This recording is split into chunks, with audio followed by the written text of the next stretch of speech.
Hey guys, PK here. More character profiles have been rolling in for the past couple weeks, so we're gonna cover them today!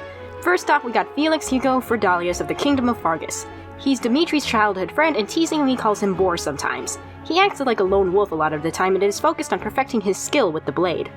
He's alright, I guess. Nothing too special about him. He's just some Navarre clone and I'm totally not interested— oh god damn it. Look man, I can't help it if intelligent systems made a hot boy. His voice literally makes me melt. And his face. Oh my god. His beautiful face. I finally understand the petting mechanic appeal. That aside, I would like to see his interactions with Dimitri. I bet they would be best bros. I want to see some playful banter between the two of them. It would be pretty sweet. And I would also like them to kiss, but you know, a girl can dream. Felix's name comes from the Roman name which means lucky or successful. With him having a major crest, I'd say Felix is a very lucky boy. Next up we have Hilda Valentine Gonrail of the Leicester Alliance. She's the only daughter of the Gonrail dukedom and gets constantly spoiled by her father and brother. Because of this, she often slacks off and sweet-talks others into doing work for her. She enjoys fashion and fancy things, and she's got a carefree attitude. I know people have made the obvious comparisons to another character from a certain GBA Fire Emblem even before we knew her name and personality, so I'm just gonna leave this visual aid right here and call it at that. In terms of previous characters in the franchise, she also has lines that are similar to Charlotte's from Fates.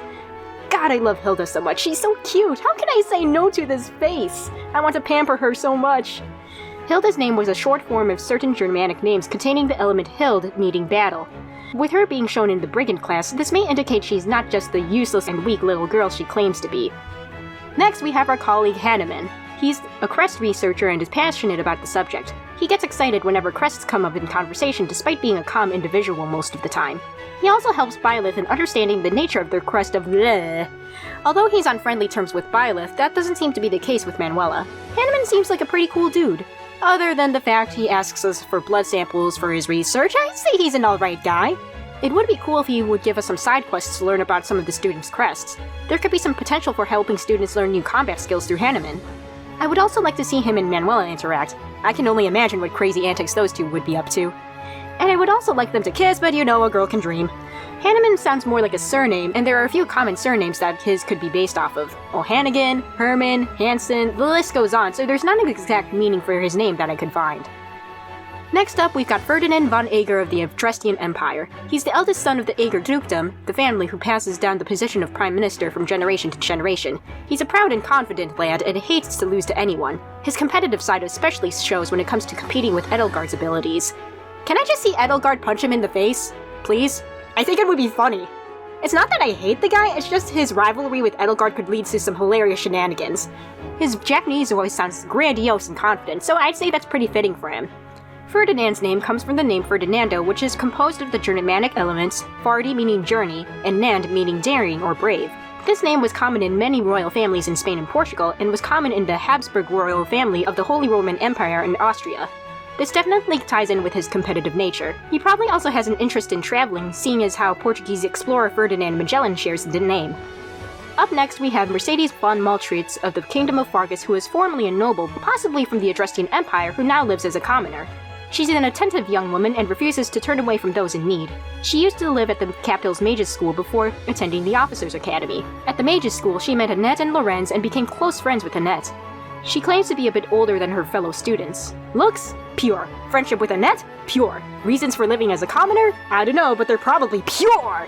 I love her so much. She's definitely the mom of the Blue Lions. Considering that Mercedes, Annette, and Lorenz were at the Mage School together, it's very likely that the three of them have a boon in magic. With her full name being Mercedes von Maltritz, I'd say that's a pretty good indicator that she was an Etruscan noble. The von part seems to be common among Etruscan nobles, as seen with Edelgard and Ferdinand. Mercedes' name comes from the Spanish title of the Virgin Mary, Maria de las Mercedes, which means Lady of Mercies. Her name definitely suits her motherly and angelic nature. Next, we have Raphael Kerstin of— hold up. We have Raphael Kerstin of the Leicester Alliance. He's the son of a merchant and his parents died early on in life. Life may have not been kind to him, but he remains optimistic and is more focused on eating and working out than moping. He wants to become a good knight, but isn't too interested in lectures. This boy is huge! An absolute unit! How the heck has his shirt buttons not popped out and hit someone point blank in the face yet? Someone get this boy a bigger shirt! Also, he deserves the best and all the love in the world. I am his mother now. Raphael's name is from the Hebrew name Raphael, which means God heals. This may refer to his kind nature and how he didn't let his parents' deaths affect his outlook on life.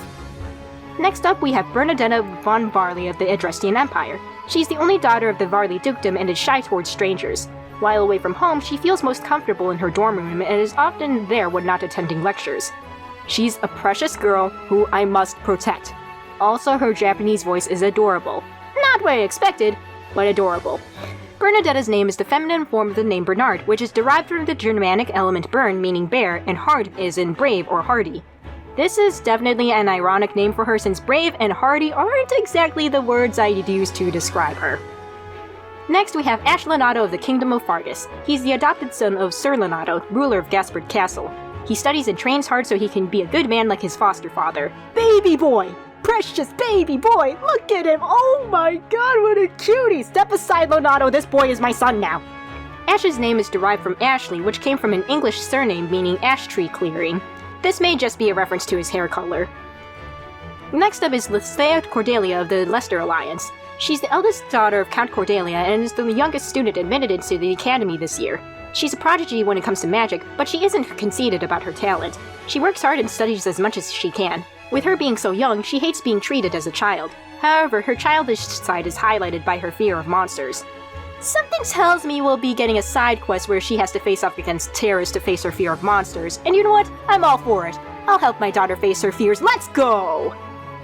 Next is Casper Gris of the Adrestian Empire. He's the second son of Count Gris, and since he's not the next head of the family, he trains hard at the Officers' Academy. His hot-headed nature may hold him back, but he's got a heart of gold with his honesty and sense of justice. Yep, Punchy Boy is a good boy. I love him so much! Also, quick thing to note about his introduction. In his video clip, he mentions something about a teacher who ran off during outdoor activities some time ago. Far-fetched theory incoming, but maybe that teacher was Flame Emperor? His past is a mystery, and he has some resentment towards the church, so he's the best candidate for this role in my book. Anyway, Casper is a Latin form of the name Jasper, meaning treasurer in Hebrew. This name is traditionally assigned to one of the 3 kings who visited Jesus when he was born. Other than Casper being a noble, there's not much else going on here as far as I can tell. Alright, next up we have Annette of the Kingdom of Fargus. She's the niece of Baron Dominic, and she graduated from the same mage academy as Mercedes. She's a cheerful and hardworking girl, but sometimes she makes mistakes that ultimately end in failure. Ouch. She calls her friend Mercedes by the nickname Mercy, while she calls her Anne. Oh, what a pure girl! Oh my god, she's adorable! The Blue Lyons has the purest and most beautiful students, oh my god! She's just as pure as her best friend, no doubt about it.